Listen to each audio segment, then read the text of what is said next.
The generation ship Genesis floated on the edge of known space, a gleaming lifeboat packed with 2,000 souls, all descended from the survivors of Earth's last great migration. For 20 years, its people had lived in steel corridors, raising children, building gardens under artificial suns, and dreaming of the new world promised to their ancestors. Hope and boredom mixed in the air like recycled oxygen. Suddenly, the sensors chirped a faint, alien distress call echoed through the static. Anissa was a legend. Her voice alone could steady a riot, but even she hesitated at the unknown. The council debated. Was it a trap? Could it be a threat? Some urged caution. But Armand argued fiercely. If someone is calling for help, we don't ignore it. Isn't that what makes us human? And then, on long-range scans, something vast appeared. The Dreadnought, titan of dark metal and red energy, cutting through space on a direct course for Genesis. The message was garbled, full of strange pulses, but Armand caught the rhythm. Fear, hope, pleading. The alien girl who could not speak, but responded to the name Echo stuck to his side. Some council members demanded they hand Echo over. She's the reason they're after us, one man accused. With the help of Dr. Mira, Mechanic Vic, and old navigator Lee, he searched for clues in the alien codes Echo left behind. How? Slowly, Echo began to trust them. She drew star maps in condensation, showed them how to reroute energy to boost shields, but when they cornered her in hydroponics, she protected a group of frightened children, shielding them with a shimmering energy field. Armand arrived just in time, and the crew watched, stunned, as the girl risked herself for humans she'd only just met. She revealed her people had once powered entire worlds, but the Dreadnought's masters hunted them for that very gift. Echo was the last survivor of her kind, the only one who could awaken powers that even the Genesis' designers never dreamed of, and even stabilize the life support with a wave of her hand. Dr. Mira, bloodied but brave, stood in their way. She's just a child. How? She cried.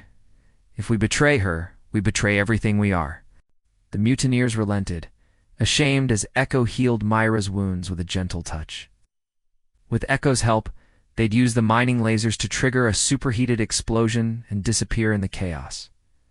Explosions rocked the Genesis as they flew into the storm. It was a terraforming engine, designed by the first human engineers as a last resort.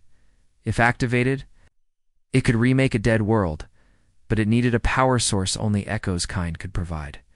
Echo amplified the shields, guiding Armin and Vic as they rewired power from the dying gardens and failing reactors.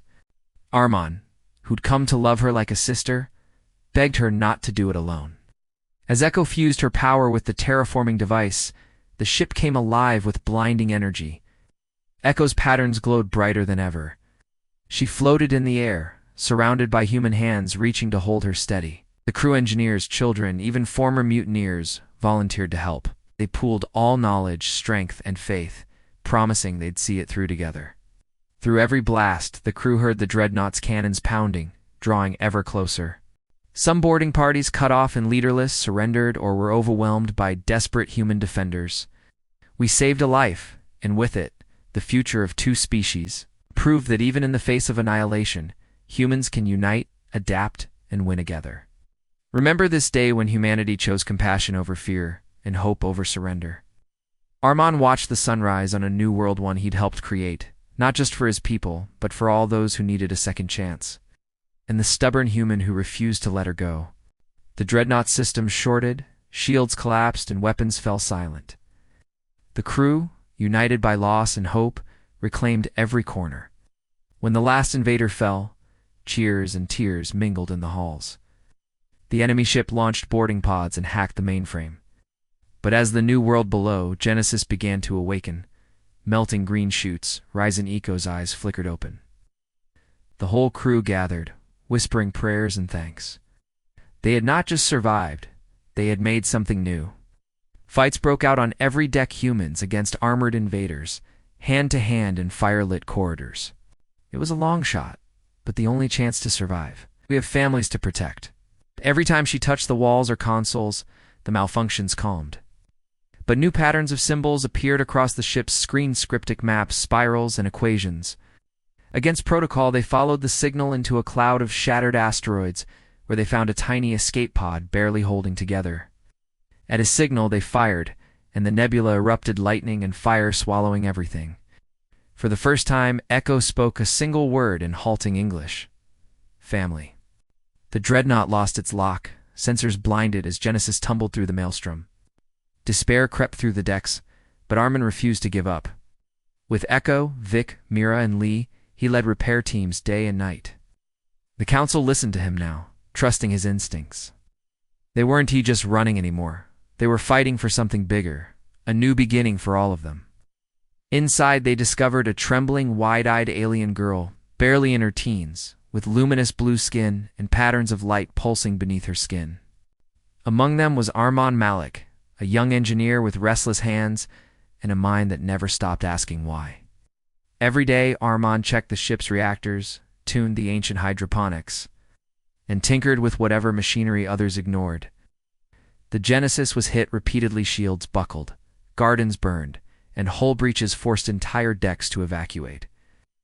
"We do not bargain with monsters," she declared. "We defend our own, no matter where they come from." Echo flinched every time the ship shook, memories of trauma clear in her luminous eyes. But what set him apart was his curiosity. He had a talent for noticing things no one else did. On the night, everything changed. Armaan was alone in the observation dome, gazing at the nebula clouds.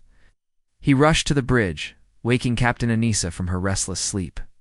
The council argued about what to do. Some said she was a trap. Others worried the real threat was still out there. Armin quietly sat with her, offering water and gentle words. When she finally reached out to him, her touch sparked the air. And he saw Vision's worlds burning, families torn apart, and a monstrous dreadnought hunting in the dark. The ship changed course. The ship's doctor, Mira, checked the girl. She was dehydrated, frightened, but alive. Even as Genesis rescued the girl, systems began to glitch. Lights flickered, gravity fluctuated, security doors jammed and released at random, alarms screamed. The chase had begun. As panic rippled through the ship, Armin tried to piece together what was happening. Captain Anissa gathered her senior crew.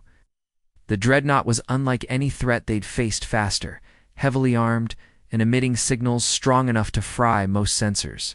But Armaan refused to abandon her.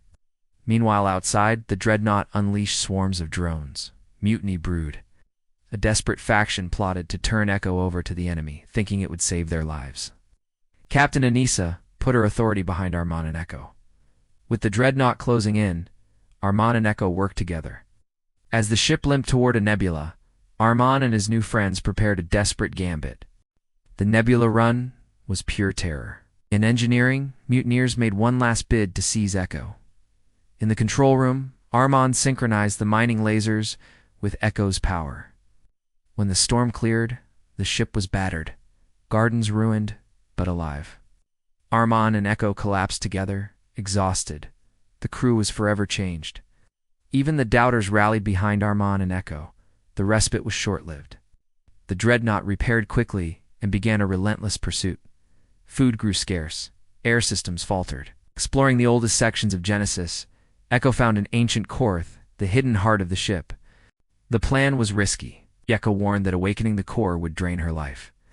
The final stand came as the dreadnought cornered Genesis above a lifeless moon. Armaan and Echo led a team to the core. With a surge that rocked the stars, the core unleashed its full force. The Genesis shuddered as energy rippled through space. The dreadnought, crippled and blind, tumbled into the gravity well below. On the bridge, Captain Anissa ordered a final push. Armaan rushed to Echo, who lay unconscious at the heart of the terraforming core. For a moment, he feared she was lost.